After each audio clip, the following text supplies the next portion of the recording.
vou estar iniciando aqui, tá? A nossa segunda aula do curso As Paixões no Estoicismo. Para quem acompanhou a primeira aula, aí, eu falei um pouquinho sobre o sentimento da dor e o sentimento do prazer, né? Seriam o mesmo sentimento em intensidades diferentes. E também, para quem está presente na sala e não teve a oportunidade de acompanhar a primeira aula, a gravação já está disponível, tá? A gente já enviou lá no grupo, e essa segunda aula também será gravada, e a gente vai disponibilizar o quanto antes. Tá bom, pessoal? Aldair acabou de entrar na sala, bem-vindo, Aldair. 5 minutinhos aqui, tá, pessoal? Porque a gente sabe que correria de todo mundo, o pessoal está entrando na sala. Aldair entrou, seja bem-vindo, Aldair.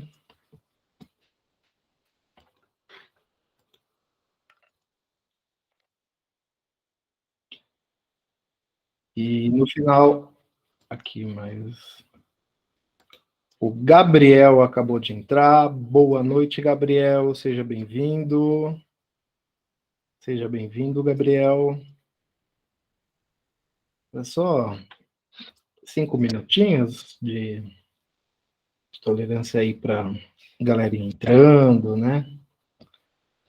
Mas 2 minutinhos a gente já começa, tá, pessoal? E vai falar também, no final da aula eu vou dar os detalhes, mas basicamente ao término da aula, eu vou dar uma explicação aqui, depois a gente vai falar lá no grupo também, tá? Para vocês enviarem o e-mail para já estar solicitando o certificado de vocês, tá bom? O certificado vai ser enviado no e-mail de vocês, chancelado pelo Instituto Mileto, certificado de 3 horas, que vai estar sendo enviado no e-mail de vocês. Bem, então, em respeito aos que já entraram aqui, eu vou iniciar.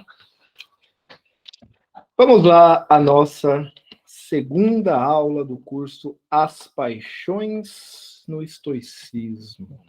Na primeira aula, eu dei uma breve definição sobre o conceito de paixão no estoicismo, né? Que a paixão, só fazendo uma breve recapitulação, para a gente já dar continuidade, né? Então, eu falei que a paixão, ela, diferente de hoje, o senso comum, quando a gente fala em paixão, a gente associa ela ao conceito da paixão romântica, né? Da paixão amorosa. E no estoicismo, a paixão, ela é o resultado do uso inadequado da razão, né? Ou seja, a paixão é o oposto da virtude, porque a virtude, ela consiste numa ação racional, em harmonia com a razão, conforme a natureza. E a paixão é justamente esse oposto, né? Para os estoicos, a paixão é o contra-razão, é o irracional, é aquilo que vai contra a nossa natureza. E na primeira aula eu dei a definição da dor e do prazer, que é deixei até uma indagação de que seria a dor e o prazer, polos opostos do mesmo sentimento. Hoje, na segunda aula, conforme vocês também deram uma olhadinha no material didático lá no grupo, tem uma breves tópicos, né, sobre esses dois outros sentimentos. Só um segundinho, pessoal. O Kleber acabou de entrar na sala. Seja bem-vindo, Kleber. Olá, seja bem-vindo. Então, continuando, né? Hoje eu vou falar um pouquinho sobre outros dois sentimentos, que é o medo e o desejo. Medo e desejo, olha só. Na primeira, nós filosofamos juntos aí, né, sobre a dor e o prazer, e hoje falarei sobre o medo e o desejo, que, segundo os estoicos, também são paixões. O medo é uma paixão, e o desejo também é uma paixão. Por quê? Bem, porque tanto o medo quanto o desejo, segundo os estoicos, são sentimentos, emoções totalmente irracionais, né? Fixando o nosso postulado de paixão contra a razão, irracional, inimiga da razão, né? Então, tanto o medo quanto o desejo, eles são, por si só, irracionais, né? Não existe medo racional. E também não existe desejo racional. A gente pode, e fazemos isso com frequência, trabalhar algumas indagações, alguns propósitos, materializar objetos para os nossos medos e para os nossos desejos. Mas, em suma, eles continuam e são irracionais, contra a razão. Por isso, são paixões. Uma breve definição sobre o medo, né? O medo. O medo, filosoficamente falando, ele seria uma possibilidade de, no futuro, a gente sentir dor, né? Então, o medo ele antecede, é um sofrimento que antecede outro sofrimento, né? Não necessariamente que o objeto do nosso medo vá se concretizar, mas nós, ainda assim, o sentimos. O quê? Como essa sensação de que há uma possibilidade de, no futuro, eu sentir dor, né? Existem vários medos. A ciência classifica, e existem hoje catalogados milhares e milhares de fobias, né? Inclusive todas com nome estranho, né? Para tudo existe uma fobia. Para quase tudo, acreditem, existe uma certa fobia, né? Por exemplo, ao meu redor aqui, catalogados tem gente que tem fobia de livros, tem gente que tem fobia de água, e não é o Cascão, não, é gente que tem fobia de água, né? Então há uma diferença entre o medo e a fobia, né? Fobia, do grego phobos, também está relacionado ao medo. E só que assim, antes de eu dar essa explanação e fazermos essa continuidade a respeito do medo, segundo o estoicismo, né, a paixão do medo, eu queria dissociar essa questão da fobia e o medo, filosoficamente falando, né, psicologicamente falando até, né. Vamos dizer que o medo ela é essa expectativa de uma provável dor no futuro. Então, por exemplo, o medo... Existem medos que são, vamos dizer assim, inerentes à nossa condição humana. Por exemplo, medo de contrair uma doença. Eu acredito que todo mundo tem medo de contrair uma doença, né? Medo de perder suas posses, ou medo de perder um ente querido, medo de ser sequestrado, medo de ser roubado, até o medo da morte, que aí é um pouco mais filosófico, mas enfim. Medo de contrair uma doença, medo de perder minhas posses, de ter minhas posses roubadas, medo de perder um ente querido. São medos que eu acredito que são inerentes a todo mundo, certo? No entanto, existem medos mais específicos, hiperespecíficos, que já são as fobias, né? Como eu disse, existem milhares e milhares delas catalogadas, né? E algumas muito, muito curiosas, né? Por exemplo, tem gente que tem fobia de lápis, tem gente que tem fobia de sapato, fobia de tudo, basicamente, né? Então, a fobia é uma disfunção cerebral, determinadas fobias, né? E esses medos mais genéricos, vamos dizer assim, que é o medo justamente que todo mundo tem, né? Então, o medo, como eu disse no início, essa como possibilidade de no futuro sentir dor, ele é uma pré-condição a essa possível dor, ou seja, uma dor que eu não sei se vai se concretizar. Por exemplo, o medo de pegar uma doença. Se eu pegar uma doença, eu vou sentir uma dor, né? Tanto física quanto emocional, né? Isso vai me causar uma dor muito grande, existencialmente falando. Se eu pegar uma doença séria, um câncer, por exemplo, enfim, vai me causar uma dor muito grande. Só que eu não peguei ainda, nem quero pegar, e ninguém quer, mas a gente tem medo. O medo de morrer, o medo da morte, talvez seja o medo mais filosófico que existe, né? Você tem medo da morte? Até o Epicuro mesmo já filosofava muito sobre o medo da morte, né? Que talvez, como eu disse, por que ele é o medo mais filosófico que existe? Porque é o único medo que a gente não vai sentir o seu objeto, né? Que seria a morte.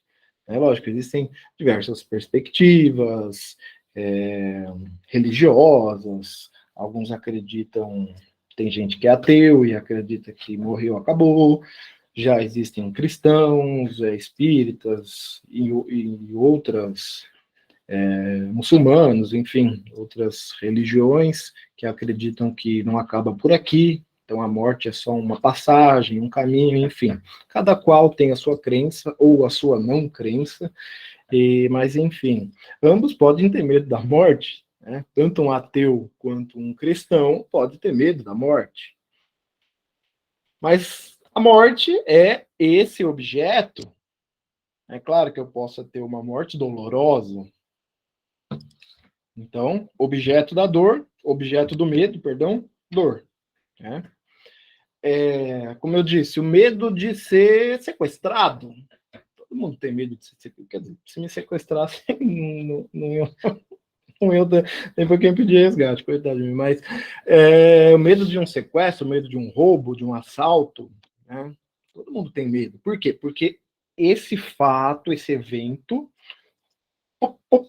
possível e provável, eu diria mais possível, futuro, me causará uma dor. Só que ele ainda não veio. E eu nem sei se virá. E provavelmente não virá. Mas, ainda assim, eu sou tomado por esse sentimento, ou melhor, como os estoicos preferem dizer, por essa paixão do medo. Né? Então, o problema do medo, essa paixão do medo, é que ela se desdobra em outras várias, como vergonha, angústia, hesitação, pavor, enfim, depende do objeto do nosso medo, pode se desdobrar dentro de nós inúmeros outros sentimentos angustiantes, ou até o medo do medo, né? Muito na própria ansiedade, né? Síndrome do pânico, ansiedade, que as pessoas que é classificado até como a pessoa que possui existe a síndrome e as crises, né? Síndrome do pânico e crises de pânico são coisas diferentes, mas enfim, que é o que? A pessoa que tem medo de sentir medo, né? Então é o medo do medo. Isso pode se arrastar mais ainda, como medo de ter medo de ter medo, né? Então, cada vez se distanciando mais desse possível objeto do medo, né? Como eu disse, pode ser a morte, pode ser um roubo, pode ser a perda de um familiar, de um ente querido, enfim. Objeto do medo, tá aqui. O medo tá aqui. Mas, em determinadas ocasiões, essa paixão do medo vai se... Só um segundinho. O J. Cláudio acabou de entrar aqui na sala. Seja bem-vindo. Dando continuidade aqui ao raciocínio, tá? J. Cláudio acabou de entrar. Depois você vai poder acompanhar o comecinho da aula que vai ser gravado, tá? Mas, enfim, continuando aqui esse raciocínio. O medo, vamos falar do medo. Aqui está o objeto do medo, que é a dor. Recapitulando, o medo da morte, objeto. A morte como objeto. Um sequestro, um roubo, uma perda de um ente querido, tá aqui, objeto da dor. Dor. Medo. Possibilidade de eu chegar até esse objeto da dor, certo? Só que aí existe ainda o medo de sentir medo, que se distancia mais ainda do objeto, onde o meu objeto passa a ser o próprio medo, entenderam? Então, o meu objeto passa a ser não mais o medo de uma doença, o medo da morte, o medo de um roubo, né? O medo passa a ser o próprio objeto como tal. Então, eu passo a ter medo de sentir medo.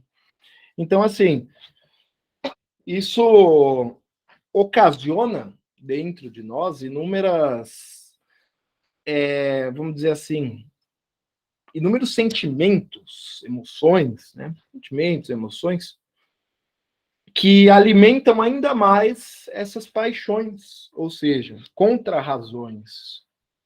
As fobias, como exemplo, eu citei esses medos mais genéricos, que são os medos mais comuns, e acredito que em todos nós, né? O medo da doença, o medo da morte, parará, que é o que acredito que todo mundo sente. E falando agora desses medos patológicos, que são as fobias, né? Como, por exemplo, existe a... Eu vou pegar aqui um exemplo. Ó, um segundinho. Fobias mais estranhas. Falofobia, por exemplo, que é a fobia de umbigos. Tem uma outra aqui que eu não consigo nem ler, que são fobias de palavras grandes. Caetofobia, fobia de pelos e cabelos. Bromidrofobia, fobia de odores, né? Laxanofobia, fobia de vegetais. Então, percebem que são fobias totalmente contra a razão, muito mais contra a razão do que qualquer outro medo, que já é uma paixão, né, que já é contra a razão. Por quê? Por mais que o objeto desse medo seja propriamente dito a causa de uma dor, né? Por exemplo, o medo de perder um ente querido, o medo de perder um familiar, é um medo completamente plausível. Por quê? Porque perder um familiar vai me causar uma dor imensa, né, para todo mundo. O medo de um roubo, né, sofrer algum tipo de atentado ou roubo, é um medo completamente racional, vamos dizer assim. Por quê? Porque vai me causar uma dor, certo? Só que o contra-racional está justamente nisso, no medo como distância. E agora falando dessas fobias, que como eu disse aqui, existem milhares delas catalogadas, das mais estranhas possíveis, né? Tem uma aqui, ó, que chama turofobia, que é medo de queijo. Medo de queijo, turofobia. Né? Um queijo é algo totalmente prazeroso, né? Tem quem não gosta, tem intolerante à lactose, enfim. Mas, de suma, um queijo, muita gente gosta de queijo, eu adoro queijo, é um alimento delicioso, né? Muito saboroso, apetitoso. Um queijo. Adoro queijo. Um queijo não vai me causar nenhuma dor. O queijo não vai me causar. Eu tô. Só um segundinho, pessoal. Entrando aqui o Vinícius. Vinícius acabou de entrar na sala. Seja bem-vindo, Vinícius. Você vai poder conferir depois o começo da aula e ela completa, que vai ser gravada, tá bom? Então, continuando o raciocínio. O queijo, o Vinícius que acabou de entrar na aula de estoicismo, e aí eu já falo, o queijo, aí ele, tipo, será que eu entrei na live certa? Voltando, pessoal, o queijo, que é o objeto da turofobia, que é a pessoa que tem medo de queijo, né? É um medo completamente irracional, já transcendendo o limite do medo palpável e plausível, e já vai para um medo patológico, que já é uma disfunção patológica, né? Inúmeras fobias. Por exemplo, alguém que tem turofobia é alguém que tem alguma determinada disfunção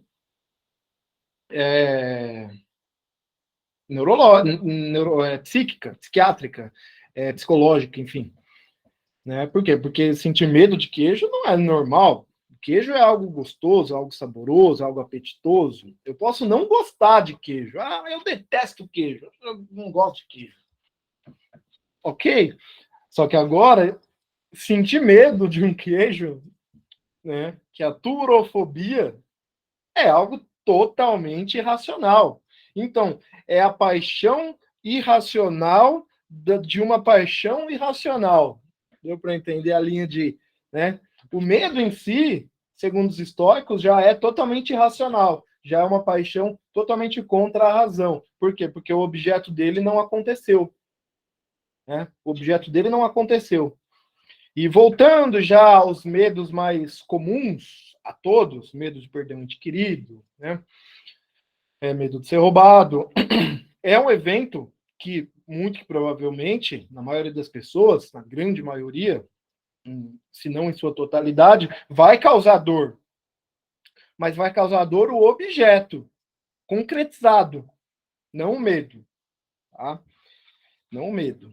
E também, eu vou falar um pouquinho depois sobre o receio. Né? O medo, ele, como um todo, né? Ele foi digamos assim, que uma paixão necessária para a nossa própria condição humana, para a nossa própria evolução. Né? Então, o medo, ele não é um sentimento, como que eu vou dizer? Ele não é um sentimento, eu vou até ganchar com a palavra o Spinoza, né? Por exemplo, ele dizia dos sentimentos artificiais e naturais, né?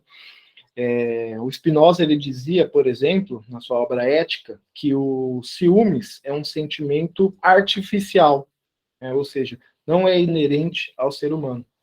Já o medo, ele é um sentimento, uma paixão, como preferem os estoicos, totalmente racional, totalmente racional, não, desculpa, totalmente inerente ao nosso desenvolvimento racional, tá? O medo em si não é racional, ele é uma paixão, mas o medo, ele foi importantíssimo para o nosso desenvolvimento e para a nossa evolução, né?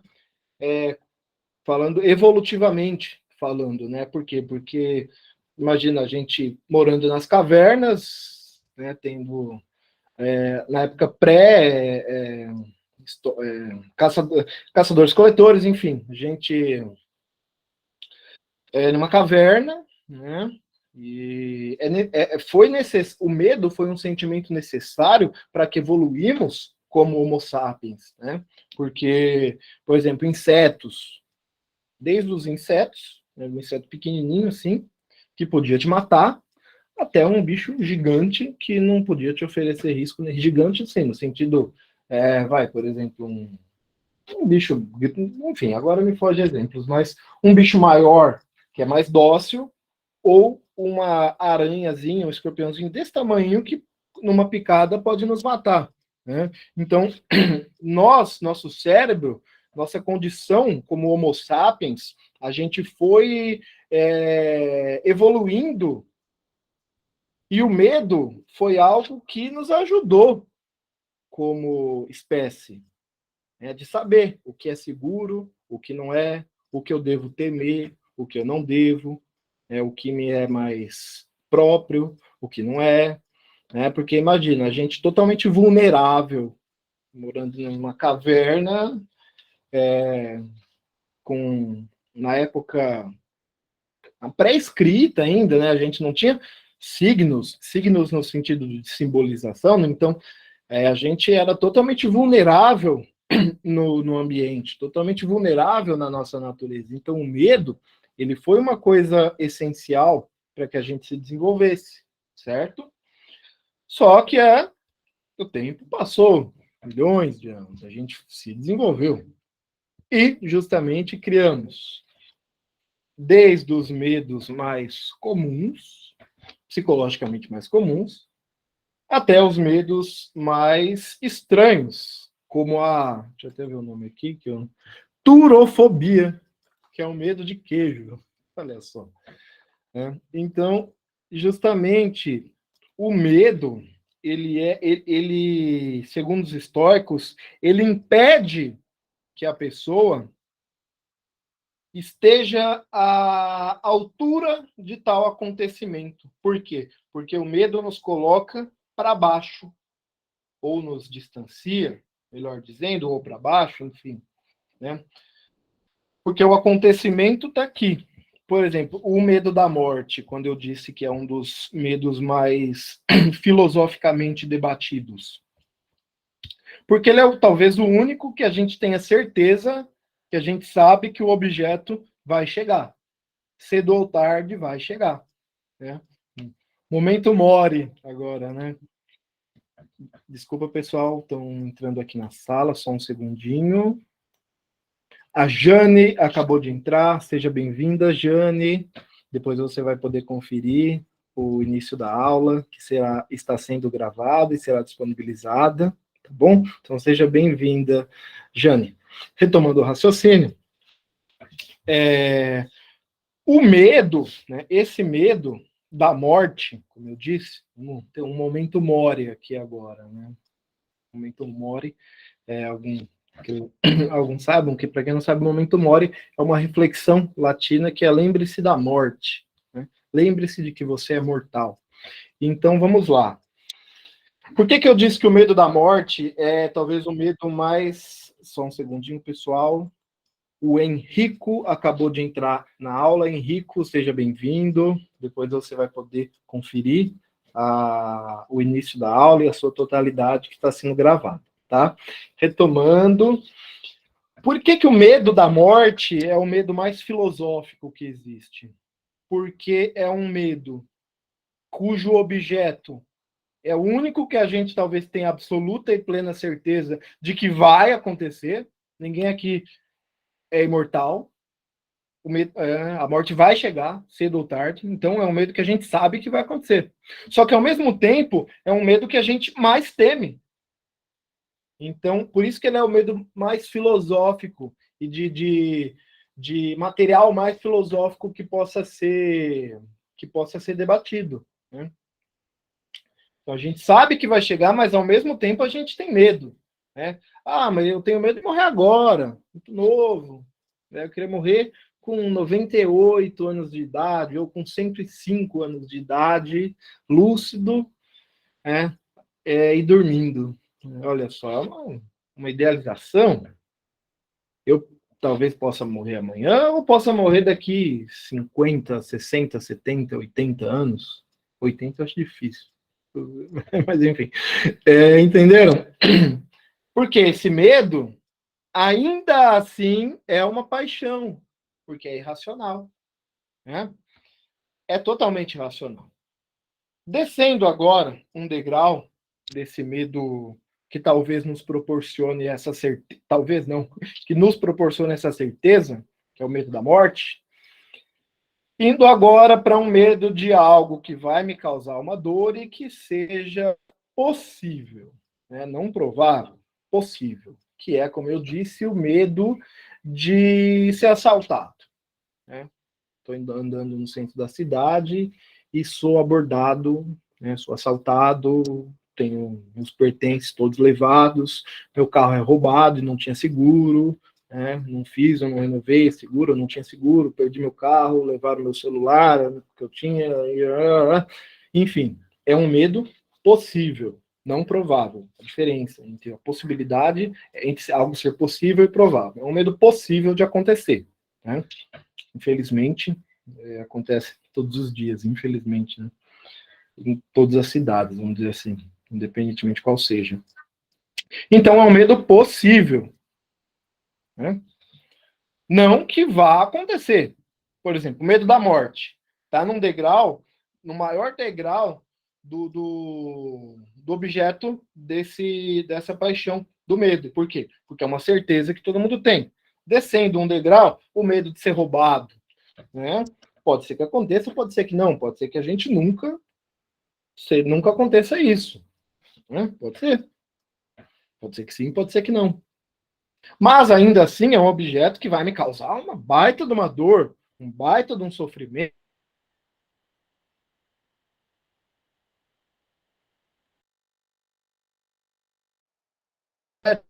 Plausíveis e possíveis, medo como sendo essa possibilidade de no futuro sentir dor.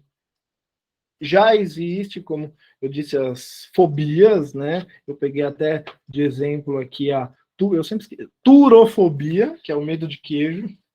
Igual eu falei, existem milhares e milhares de fobias catalogadas, tá, pessoal? Das mais variadas e estranhas possíveis. Gente que tem medo de queijo, medo de lâmpada, medo de lápis, medo de garrafa, medo de tinta, medo de tudo. Mas eu peguei a turofobia aqui, e peguei para Cristo hoje, né? A turofobia, que é o medo de queijo. Porque, obviamente, eu não deveria sentir racionalmente medo de um queijo. Por quê? Porque o queijo é uma coisa boa. Eu posso não gostar do queijo, né? Mas isso não vai significar que eu tenha medo dele, que eu tenha fobia de um queijo, que eu passe mal, que eu comece a tremer ao ver um queijo, né? Por exemplo, medo de barata. É um medo que muita gente tem, alguns não, mas muita gente tem. Né? Porque é um inseto repugnante, né? Ninguém gosta de uma barata. Mas existe o medo e a indiferença, né? De quem tem ou não tem.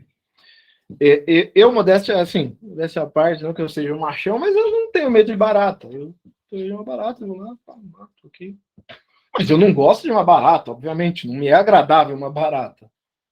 Né? Eu não gosto de uma barata. Por exemplo, se aparecer uma barata no meu quarto, eu não vou ter medo. Eu não tenho medo de barata. Tenho outros medos. Mas não de barata.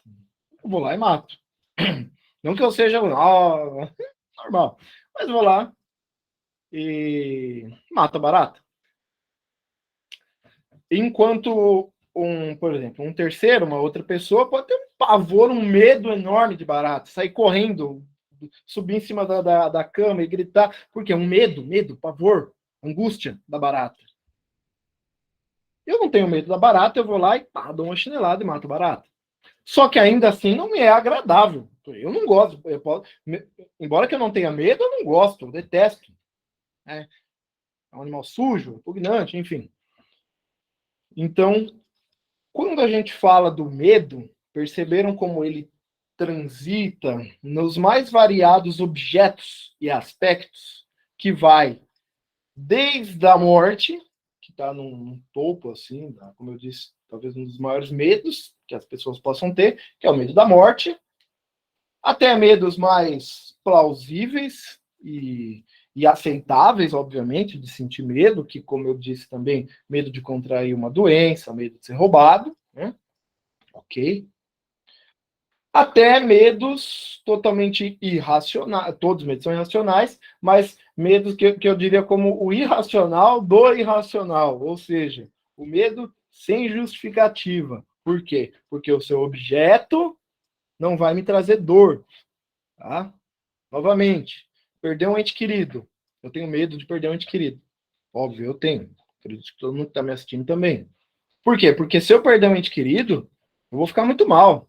Eu vou chorar, vai me trazer uma dor tremenda, certo? Ou seja, entendível. Já no caso da nossa querida turofobia, que é o medo de queijo.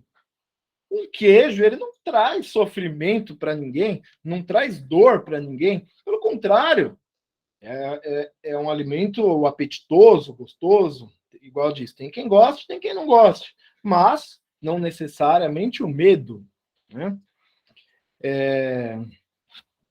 Não há por que temer, vamos dizer assim. Nesse intermédio, eu falo um pouco do receio, né? Do receio. O receio, vamos dizer que ele é um medo light, né? É mais um estado de alerta do que o medo, propriamente dito, né? É um estado de alerta, é mais um estado de alerta do que o medo. Porque o medo, ele é uma paixão, ou seja, irracional, contra o racional, tá? Igual repeti extensamente na primeira aula, medo é uma paixão, por isso, né, o nosso curso, as paixões no estoicismo. Eu falei na primeira aula da dor e do prazer, ou seja, duas paixões, e agora o medo e o desejo. Eu vou entrar no desejo daqui a pouquinho. Esse é o nosso grande finale. E porque eu falei, eu dividi as aulas em, vamos dizer assim, uma coisa boa e uma coisa ruim. Então, primeiro foi a dor e o prazer, né? Dor, prazer, e agora medo, desejo. Né? Mas vamos lá, retomando o raciocínio. Nesse intermédio, quando a gente fala da fobia, que seria um medo absolutamente racional e até clinicamente patológico, até os medos mais entendíveis, que é o medo de perder alguém, enfim. A gente pode falar de um receio, ou seja, fugir da paixão do medo. O medo light, abre aspas.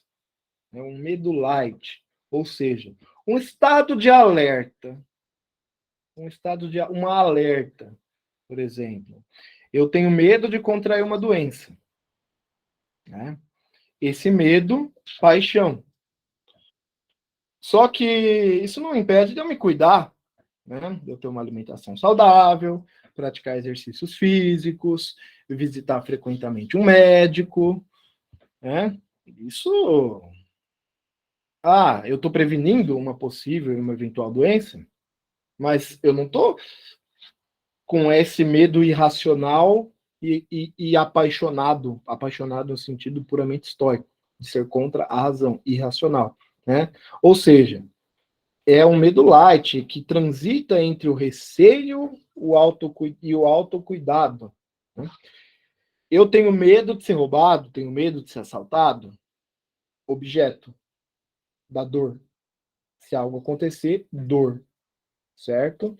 Mas ainda assim, eu posso e devo, todos devem, com certeza, ficar espertos, né? Ou seja, o famoso não dar bobeira, não marcar bobeira, né? Poxa, eu tenho medo de ter o meu celular roubado, mas eu também não vou ficar com um fone de ouvido assim no celular, num ponto de ônibus à meia-noite e meia, num lugar ermo, né? Então eu tenho medo de ter meu celular roubado, mas eu não vou também, como eu disse, ficar lá com fone de ouvido, mexendo no celular, sem prestar atenção no meu periférico, no meu redor, meia-noite e meia, num lugar escuro e ermo. Né? Ou seja, trabalho da racionalidade. Visitar um médico constantemente, praticar exercício, se alimentar bem, com o objetivo de evitar uma possível doença, um mal-estar que possa me causar. Ou seja, racional. Passou disso, medo já é racional. Né? Medo de ser roubado, medo de ser assaltado, irracional, paixão. Né? Ser esperto, não marcar bobeira, ficar de olho no meu redor, principalmente se já é à noite, racional. Passou disso, medo já é irracional. Né? E então, como eu disse, e só para sentenciar como talvez uma máxima, né? Medo, possibilidade de no futuro sentir dor. Tá? E agora eu vou falar um pouco sobre o desejo. Desejo. Depois eu vou voltar no medo e vou fazer uma síntese onde eles vão conversar entre si, tá? Mas agora falando do nosso querido desejo. O que é o desejo? Segundo os estoicos, o desejo, ele trata-se de um apetite irracional da alma. Olha que profundo, filosófico, né? O desejo é um apetite irracional da alma. Vamos dissecar essa afirmação. Apetite, vontade, né? Poxa, estou com muito apetite, ou seja, vontade, querer, irracional, como uma paixão, contra a razão, irracional. Se ele é uma paixão, ele é racional, ou seja, ele é contra a razão. Então, ele é um apetite irracional da alma. Quando a gente fala alma, a gente também não está falando no sentido da alma como um espírito, né? Na alma no sentido teológico, né? Tanto que em algumas filosofias de literatura alemã, né? Hegel, por exemplo, usava muito o Geist, que é traduzido como alma, né? Geist. Por exemplo, Poltergeist, né? Alma, espírito, alma, espírito, enfim. Mas que na filosofia ele pode ser também tido como mente, né? Alma, espírito, mente, ser. Né? Então, quando a gente fala alma no sentido filosófico, a gente está falando mais nesse Geist hegeliano, né? Como mente mesmo. Tá?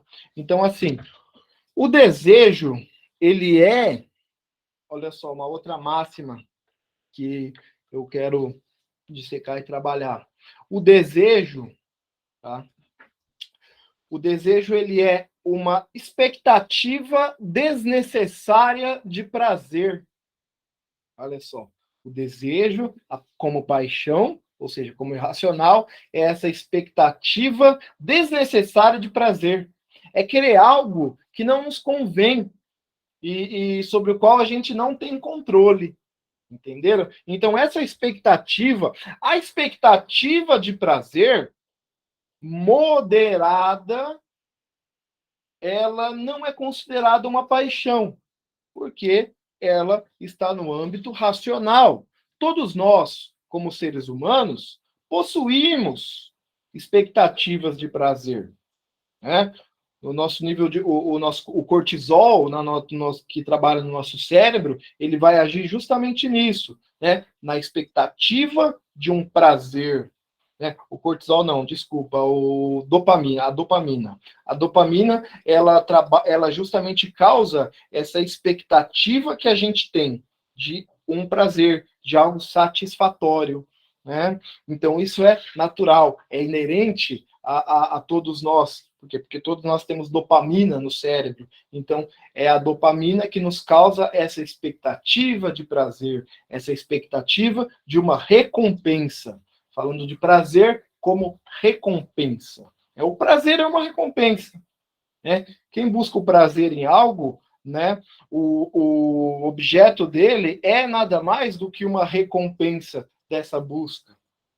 Entenderam? Seja o prazer sexual, né, que é uma recompensa, o quê? Da prática, do ato, seja o prazer em comer um doce, né, um pedaço de bolo, um pedaço de torta, ou saborear nosso prato favorito, também nos causa prazer. O prazer em assistir um show da nossa banda ou do nosso artista favorito nos causa prazer. Por quê? Porque justamente esse objeto é o objeto dessa busca, dessa expectativa. Mas, a partir do momento em que a gente transcende esse limite da busca pelo prazer e a torna, digamos que, desnecessária. Como assim, Lucas? Desnecessária? Eu vou falar sobre isso. A partir do momento em que essa busca ela passa a ser desnecessária pelo prazer, ou ela passa a ser dominante, ela passa a ser tão grande que o desejo é maior do que o objeto. Entenderam? Ele passa a ser maior do que o próprio objeto em si, ou seja, do que a própria recompensa. Quando eu falo em objeto do desejo, eu estou falando da recompensa, né? No prazer sexual, por exemplo, eu acredito que todos aqui na sala sejam maiores de idade, mas biologicamente falando também, qual que é o objetivo do prazer sexual? O orgasmo, o gozo, né? É o objeto, entenderam? O objeto. Qual que é o objeto de eu comer um pedaço de bolo, que eu adoro, né? Um bolo, um doce, meu prato favorito.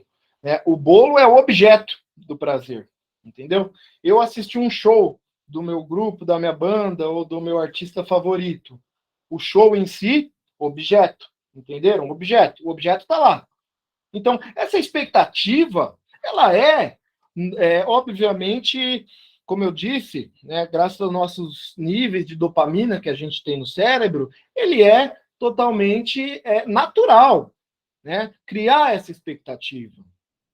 Né? O show desse meu artista vai ser o mês que vem, e eu comprei o ingresso hoje. Né? Eu comprei o ingresso. Nossa, eu tô numa expectativa muito grande, ou seja, expectativa ainda no sentido positivo, né? Natural de todos nós. Né? Hoje à noite eu vou num rodízio, né? Ou num rodízio numa churrascaria, ou num rodízio japonês, né? Num rodízio de pizza, enfim. Faz tanto tempo que eu não vou numa churrascaria, água na boca, e eu vou hoje à noite com a minha família, enfim, vai me causar essa expectativa positiva, né? Não vejo a hora de chegar lá e mandar ver na picanha, queijinho coalho. Então, expectativa positiva. Só que a paixão do desejo, a paixão que já vai no irracional e vai transcender essa expectativa positiva, ela passa a ser o polo oposto. Ela passa a ser o quê? Negativa. Que é o quê? Quando a expectativa do prazer é maior do que o próprio objeto. E isso acontece muito. E está acontecendo muito. Redes sociais, inúmeros estímulos que nós estamos lidando nos últimos tempos, alguns não sabendo lidar, tanto como outros, enfim. Mas esses estímulos, eles estão nos bombardeando a todo tempo, a toda hora, a todo momento. Então, acaba, vamos dizer assim, num sentido contemporâneo, né? Principalmente, como eu disse, redes sociais, né? Várias outras plataformas digitais que acabam alimentando e estimulando essa nossa expectativa maior do que o objeto. Tem aquele famoso ditado que diz, né, que quanto maior o salto da expectativa, maior vai ser a queda. Né? Por exemplo, hoje acontece muito, a pessoa vai lá, tira uma selfie, quer dizer, uma não, quem vai postar uma selfie, primeiro tira, sei lá, 40, para falar assim a verdade, tira lá 40 selfies, escolhe a melhor, tipo, essa aqui, essa ficou boa, entendeu? Entre 40 selfies, eu escolhi uma, que eu fiquei melhor, né? E vou postar. Vou postar com o objetivo de, digamos, obter likes, certo? Com o objetivo de obter likes. Então, eu vou lá e posto a minha foto. Não precisa ser a minha selfie, pode ser a minha foto de uma viagem, pode ser a foto de um prato, enfim. Eu vou lá com o objetivo de obter likes, certo? Certo. O que é o objeto do desejo? O like em si, correto? O objeto, o like em si, né? Todo esse intermédio de eu clicar no botão e postar até a pessoa dar um like é a minha expectativa. Entenderam? É a minha expectativa. Todo mundo que posta uma foto, eu estou pegando um exemplo da rede social, tá, pessoal? Só para ilustrar, porque é um exemplo contemporâneo, é um exemplo que muitos de nós lidamos, se não for com nós, com outras pessoas do nosso ciclo, né? Sejam irmão, filho, amigos, enfim. Todo esse intermédio entre eu tirar a foto até ela ser curtida na rede social é a minha expectativa.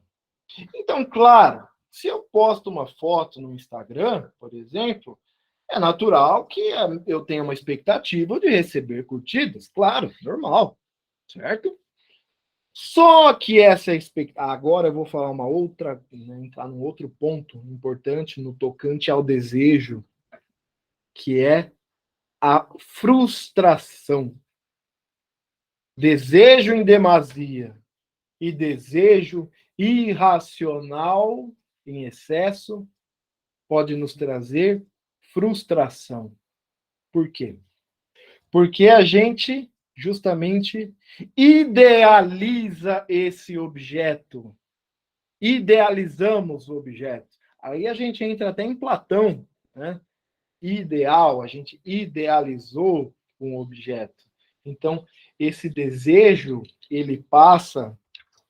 O desejo em si, como um todo, já é uma paixão, ou seja, já não é saudável, estoicamente falando. Por quê? Porque ele foge do racional. Né? Mas a partir do momento em que esse desejo se exacerba em uma medida tão grande, mas tão grande, ao ponto de que se eu idealizo tanto o objeto, mas tanto, e obviamente, como diria Platão, o ideal, ele está aqui, ele não é atingível, ele não é alcançado. Então, se eu idealizei meu objeto, é óbvio que eu não vou alcançar, porque ele está idealizado. Então, isso vai me gerar o quê? Frustração. Um mal muito contemporâneo. Não um mal exclusivo da nossa contemporaneidade, mas um mal extremamente difundido no nosso, na nossa atualidade. Né? A frustração.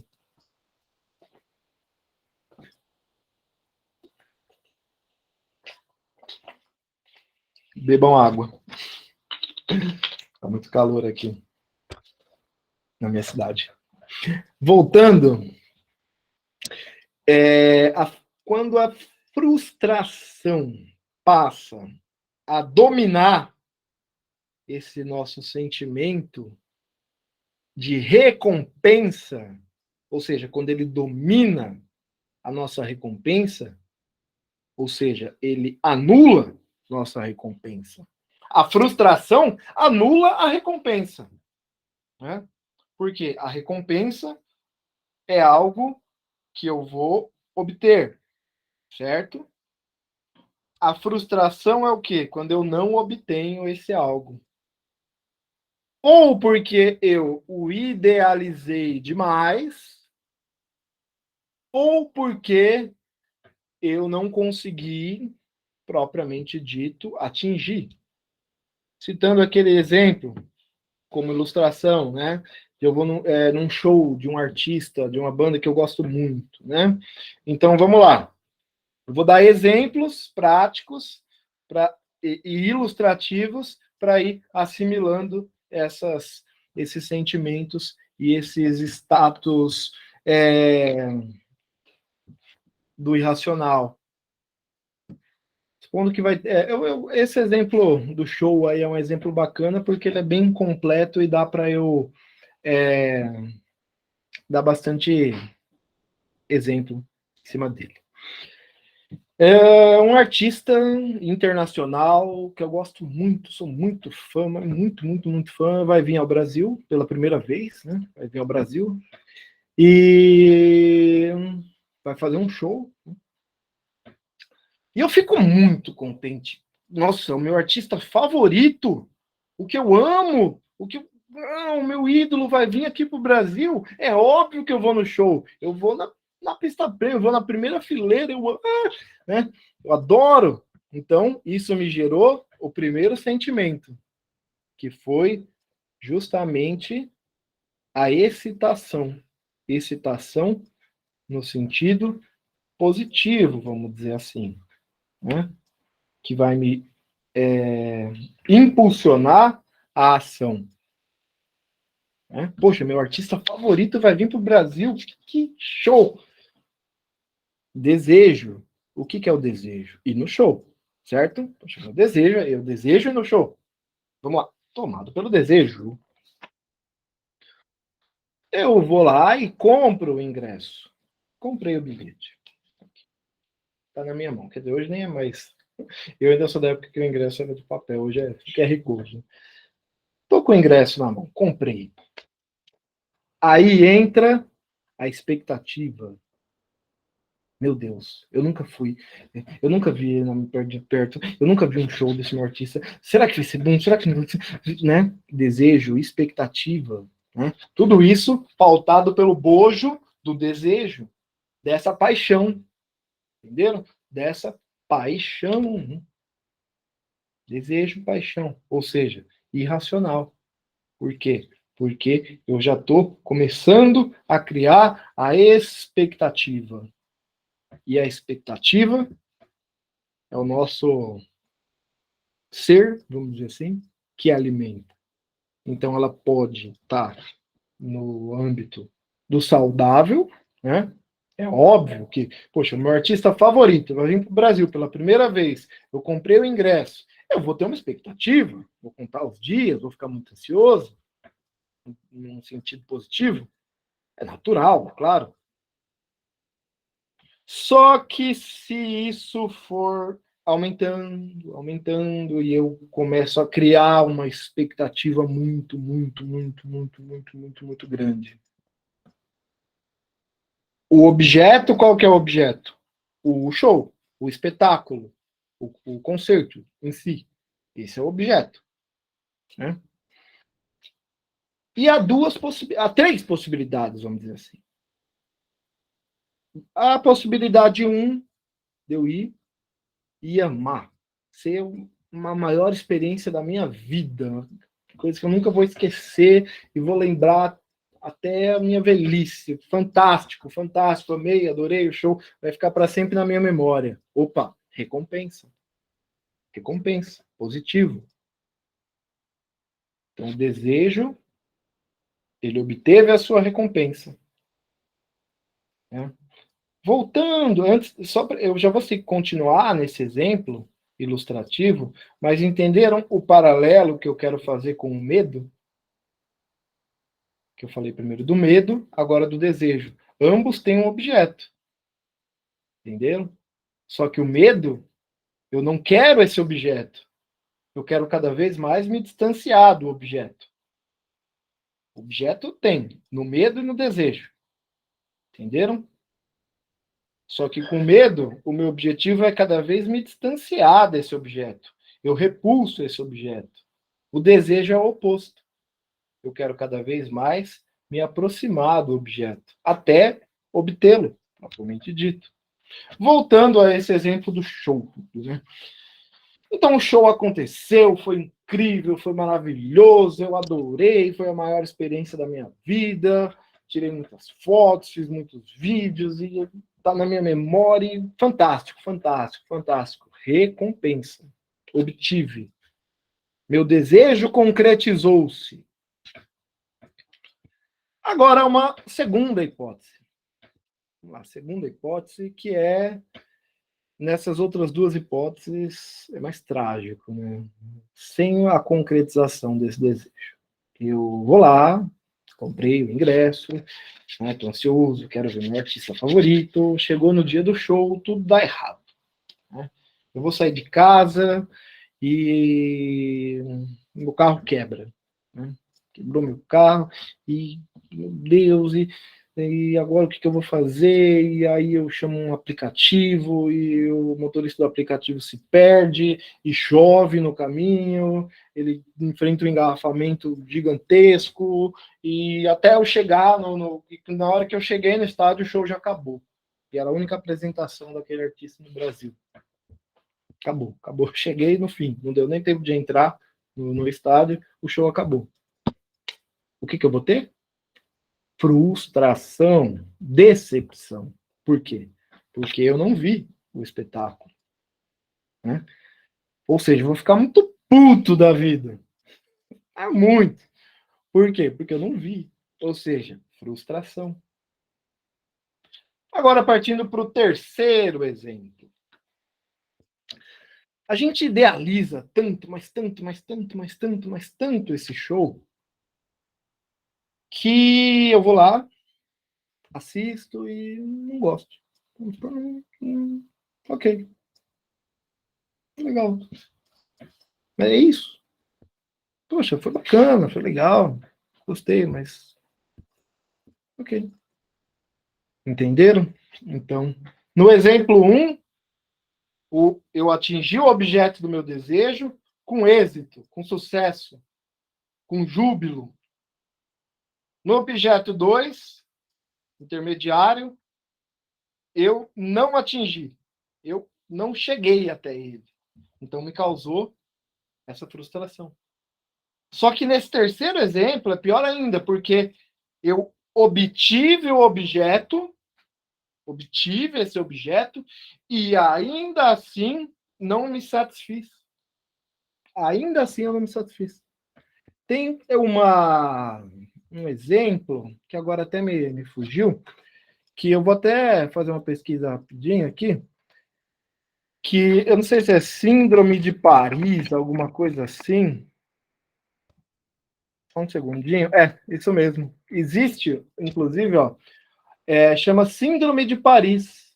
Aqui, ó.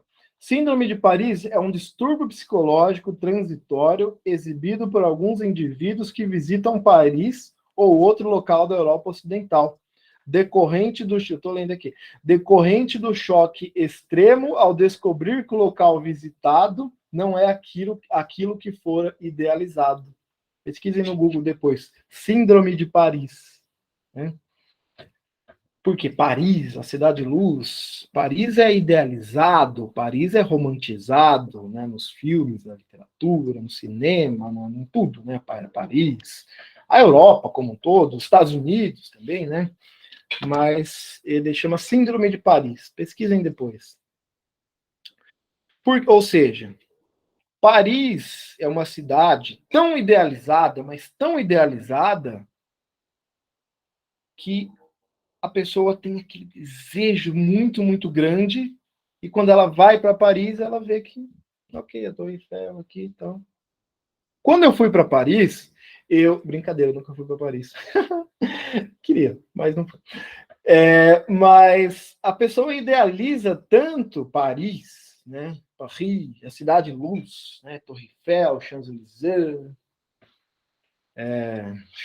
Place Charles de Gaulle, no francês tá afiado. A pessoa idealiza aquela cidade, né? Uma cidade idealizada. E aí, quando ela vai, ela vê que isso é tipo, ok. Né? A pessoa, quando vai para Nova York, por exemplo, né? Nova York, eu tenho um amigo meu que foi para Nova York junto com a esposa, e ele falou, não é tudo aquilo, não. Tem parte bonita, mas ok. Tipo, por quê? Porque a gente idealiza Nova York, né? Idealiza. O dia que quando eu realmente fui para Nova York, eu vi que, brincadeira, eu também nunca fui para Nova York, nem para Paris. Mas a pessoa vê lá nos filmes, né? principalmente a Hollywood, romantiza Nova York, a Quinta Avenida, a Broadway, né? É o cenário. Eu li uma vez na Rolling Stone que Nova York é o cenário com mais. É o que mais é palco de filmes de Hollywood, né? Acontece em Nova York. Então a gente tem essa expectativa no cinema, né? De que é uma cidade perfeita, de que Paris é uma cidade perfeita. Ou seja, idealizamos, novamente, invocando Platão. Idealizamos. A pessoa idealiza Paris, a pessoa idealiza Nova York, a pessoa idealiza um namorado ou uma namorada, a pessoa idealiza um emprego, a pessoa idealiza, entenderam? Uma casa dos sonhos, a pessoa idealiza uma experiência, só que ela idealiza, ou seja, ela coloca lá no campo das ideias. E, como Platão muito bem dizia, o ideal ele está acima do material, ou seja, daquilo que nos é apresentado. Então, a partir do momento em que a gente idealiza qualquer coisa, tá, pessoal? Eu dei o exemplo de uma viagem, né? Paris, Nova York, enfim. Seja uma viagem, seja um relacionamento, seja um emprego, um trabalho, seja tudo, qualquer coisa que a gente idealiza é certeza absoluta de frustração. É certeza absoluta de frustração. Porque, obviamente, a gente não vai alcançar. A gente nunca vai alcançar o mundo das ideias. Por quê? Porque o que a gente vai alcançar, o objeto, seria, vamos dizer assim, a realidade. Né? Essa realidade como modo representativo. Então, a gente enxerga aquilo que representa nós. Ah, Lucas, então você está falando que o ideal é eu não criar expectativa de nada? Não, não é isso. Muito pelo contrário. A expectativa moderada policiada e cautelosa, ela é benéfica. E ela é até um aditivo, um tempero para tornar o objeto, novamente, da experiência, ainda mais satisfatório. Então, essa expectativa positiva. Né? Então, por exemplo, a pessoa tem o sonho de conhecer a Disney. Eu lembro o dia que eu fui para a Disney, brincadeira, também nunca fui para a Disney. A pessoa idealiza, né? Como eu falei, da pessoa que idealiza, que está no campo das ideias. Mas, outro exemplo, agora voltando para o palpável, a pessoa tem o sonho de conhecer a Disney, então ela vai lá, compra uma passagem, um pacote, e ela fica naquela expectativa positiva, né? Ela vai pesquisar os melhores roteiros, vai ver alguns vídeos no YouTube, não veja a hora, né? E aí ela vai e aproveita ao máximo, aquilo é fantástico. Por quê? Porque ela não idealizou. Ela teve a expectativa moderada, tá? Teve a expectativa moderada. Ou seja, aquela expectativa ficou no racional. Não transcendeu para o campo do desejo irracional, do desejo, como diriam os estoicos, apaixonado. Porque todo desejo irracional, ele é negativo. Por quê? Porque ele não vai se concretizar. O objeto pode se concretizar, mas a satisfação do desejo, não. Se a gente idealizar, se a gente colocar o desejo acima, colocar a expectativa acima da nossa razão, a gente já vai estar tirando do pote do racional e colocando no pote do irracional. Certo? Então, como eu disse, o desejo pode se concretizar. E vai, né? O cara comprou uma passagem para uma viagem, ou para um show, como eu disse, ou até para algo mais simples, não precisa ser uma viagem para Disney, pode ser um encontro, né, um date, como a gente diz hoje, né? Se você idealiza um date perfeito, Ele não vai se concretizar. O objeto vai, o encontro. Mas a idealização, não. Um restaurante, por exemplo, né? Poxa, eu tenho muita vontade de ir naquele tal restaurante que eu nunca fui. Será que é bom? Será que não é? Enfim, eu vou hoje, né? Nossa, deve ser muito bom. A comida de lá deve ser incrível, deve ser maravilhosa. Todo mundo fala muito bem desse restaurante. Deve ser incrível, incrível, incrível. Deve ser o melhor restaurante do mundo. E eu vou lá, concretizei o objeto. A comida realmente pode ser muito boa. Só que eu idealizei tanto, mas tanto, que na minha idealização, para suprir o meu desejo, tinha que ser um banquete dos deuses. Mas não, era só um restaurante. Talvez com uma comida muito boa, muito bem preparada, saborosa, ok? Mas eu idealizei tanto ir naquele restaurante que. Entenderam? Então, basicamente, agora vamos, para finalizar, vamos sintetizar essas duas paixões, assim como na aula 1 eu sintetizei a paixão dor e a paixão prazer, né? Agora, medo e desejo. Quem teve na primeira aula, ou quem assistiu depois, viu que eu fiz até um pouco provocativo, filosoficamente falando, né? Que a dor e o prazer eram o mesmo sentimento em polos diferentes, né? E agora fica uma outra provocação. Seria o medo e o desejo o mesmo sentimento em polos diferentes? Porque percebem? Igual eu disse. E para fixar, objeto, aqui. Aqui é o meu objeto, certo? Idealizem essa garrafa como o objeto. No medo, esse objeto ele é um demônio, no sentido figurado, né? No medo, esse meu objeto é um demônio. No desejo, esse meu objeto é um anjo. Entenderam? Então, no medo, eu quero cada vez mais me distanciar dele.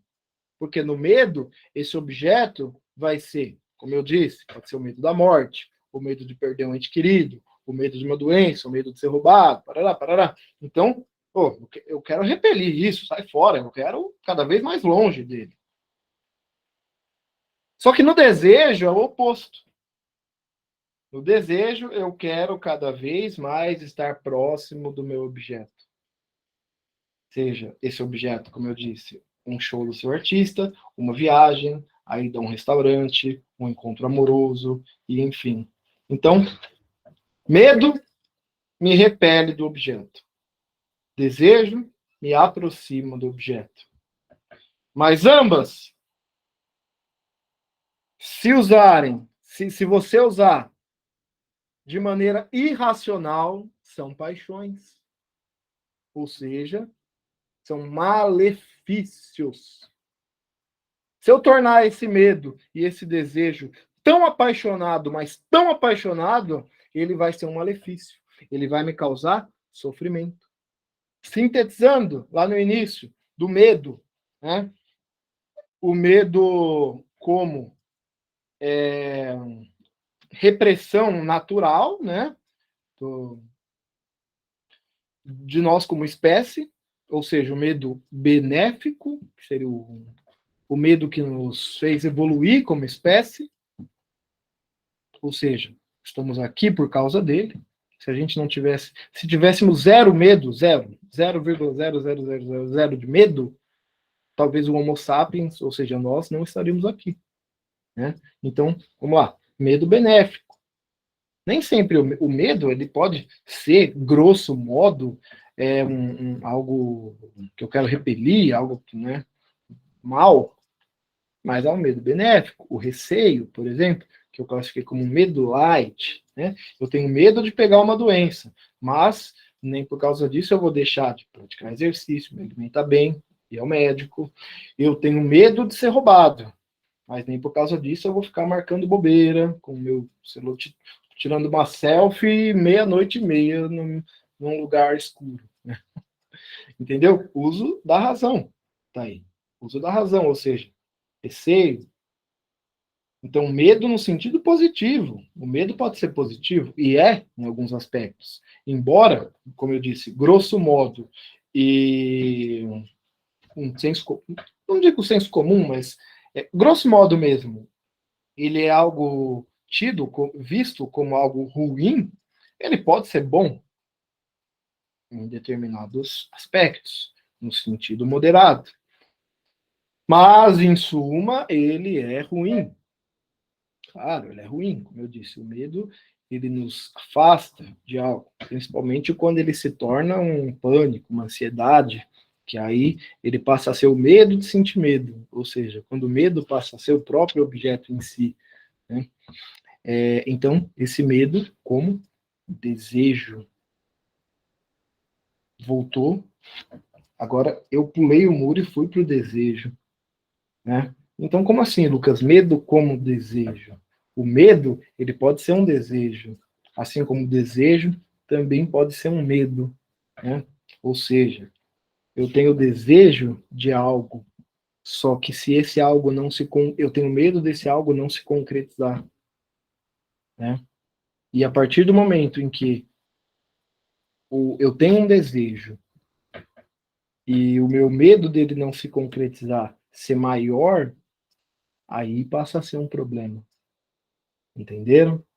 Aí passa a ser um problema. Então, sintetizando, finalizar, como diriam os estoicos, dor, prazer, medo e desejo são paixões, são irracionais. É contra a razão. Use deles. Todos nós temos como condição inerente ao ser humano. Né? Vai ser impossível a gente nunca sentir dor. Então, seria uma panaceia, seria algo fantástico se a gente nunca, nunca, nunca sentisse dor. A gente vai sentir dor, porque a gente é humano.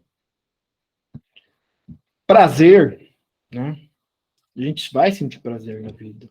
Mas que, por exemplo, pessoas com quadros depressivos, né, que já não sentem satisfação com coisas que antes sentia, mas ainda assim o nosso cérebro ele produzirá serotonina, ele produzirá adrenalina, noradrenalina, pode ser em níveis baixos, mas ainda assim ele produzirá. Então, como seres humanos, nós ainda assim sentiremos prazer.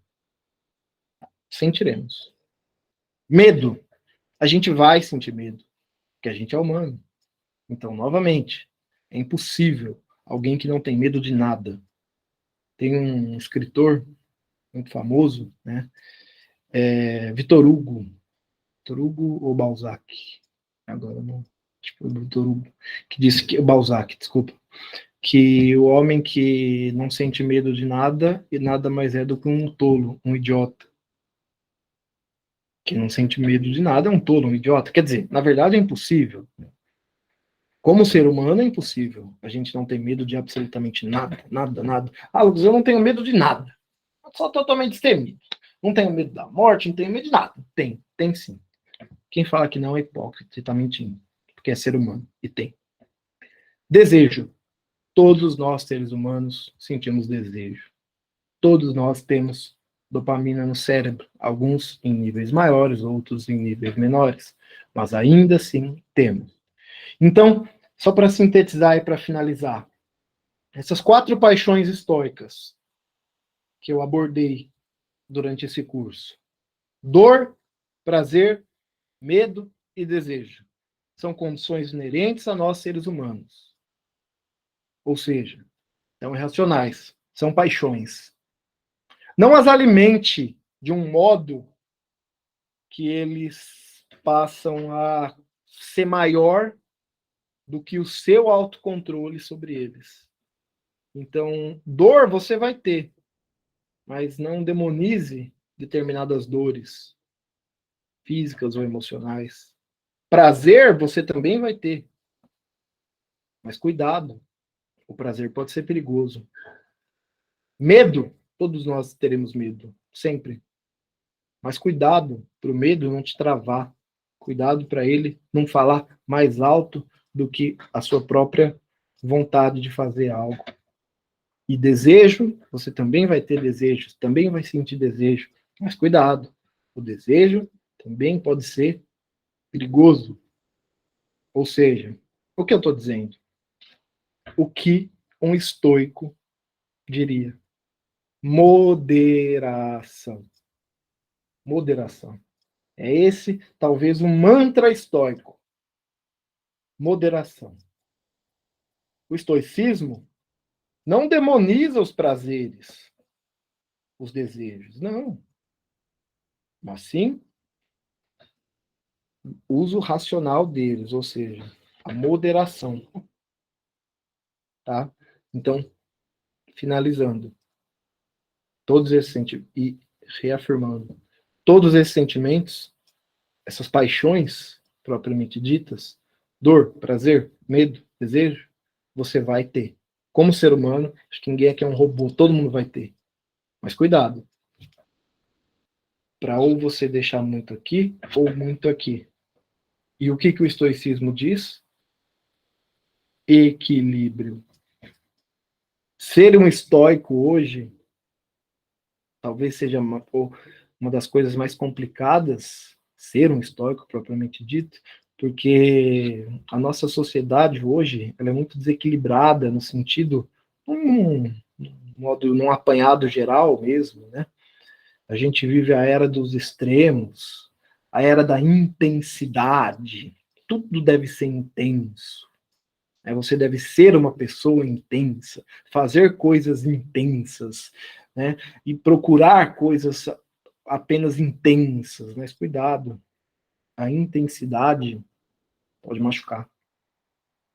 E justamente, finalizando aqui, com esse princípio estoico, seja moderado. Seja nas paixões, abre aspas, boas, fecha aspas, seja nas paixões, abre aspas, ruins, fecha aspas. Modere, porque aquele que é moderado não se abala. Né? Tem até um termo, né, que diz que os estoicos, eles são blindados contra qualquer tipo de infortúnio. Não, eles não são. Ninguém é. Mas a partir do momento em que você busca equilibrar os extremos, você vai saber como lidar melhor com esses infortúnios da vida. E nós, como seres humanos, infelizmente, todos nós, sem exceção, teremos infortúnios. Basta saber lidar com eles. Tá bom, pessoal? Então, esse foi o nosso curso As Paixões no Estoicismo. Espero que todos que acompanharam. Angélica, obrigado, Angélica. Obrigado, Solange, Henrique. Muito obrigado aqui pelas palavras. A gratidão enorme. Fico muito contente de terem gostado. Tá? O Carlos, o Henrique, poxa, muito obrigado mesmo. Tá? Quem tem a agradecer sou eu. Tá? De saber de saber que compartilhar um pouquinho só desse tema tão grande, tão extenso que é o estoicismo, né? E a gente vai trabalhando lá no nosso Instagram do Instituto Mileto. O Carlos falou, quanto a Paris é lindo, vale a pena. Meu sonho, viu, Carlos? Quero muito. Um dia eu vou. Quero conhecer o Parque dos Príncipes, que é o estádio do PSG. Então, pessoal, mais uma vez, obrigado, tá bom? A gente vai agora já fazer um post lá no grupo, tá bom? Sobre o passo a passo, quer dizer, passo a passo, não, o passo, né? Para vocês só solicitarem o certificado, né? A gente vai passar o e-mail, que é o instituto.mileto.educação, educacau, né? Sem @gmail.com. Tá, tudo que fiquem tranquilos, que só estou dando uma explanação aqui, mas a gente vai colocar certinho lá no grupo, tá? A gente vai passar o e-mail, depois vocês só enviem o nome completo e RG, que é o que vai constar no certificado, né? Eu, fulano de tal, portador do RG tal, participei do curso As Paixões no Estoicismo, tudo certinho, tá bom? E então a gente vai postar lá no grupo, para vocês estarem solicitando o certificado. Acompanhem a nossa página, @Instituto Mileto, tudo junto, que a gente vai estar sempre postando, todos os dias a gente busca postar conteúdos, novidades, inclusive eu tô com o Caio aqui do lado, vem cá, Caio, aparece aqui, cara, vem cá. E aí, pessoal, todo mundo tudo bom? conhece o Caio aqui, né? Vem novidade, né, Caio? Vem bastante novidade por aí, hein? Tá vindo novidade, e fiquem atentos ao nosso Instagram, vocês vão gostar muito. Pessoal, beijo e abraço para todo mundo e até a próxima. Tchau, tchau. Pessoal. Ai, legal.